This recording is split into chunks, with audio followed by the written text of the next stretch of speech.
Welcome to the Tech Egg. Don't get scrambled. Enjoy the video.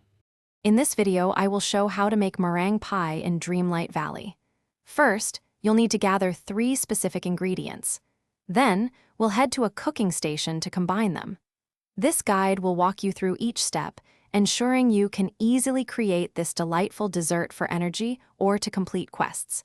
Get ready to become a master chef. To begin, you'll need 1 lemon, 1 egg, and 1 wheat.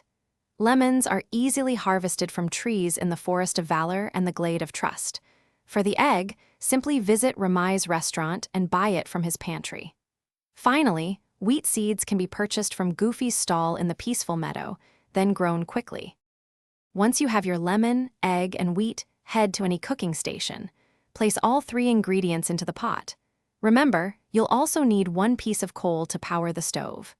After a quick cook, your meringue pie will be ready. This delicious treat restores 2,096 energy and sells for 1,300 star coins. Now that you've mastered meringue pie, you can use it to restore your energy, complete quests, or even gift it to a villager to boost your friendship levels. It's a versatile and rewarding dish. Don't forget to check the description for a link to a fantastic book that can truly change how you think about money, along with other great deals. Keep experimenting with new recipes and enjoy your Dreamlight Valley journey. Thanks for watching. Consider subscribing if I helped unscramble your problems.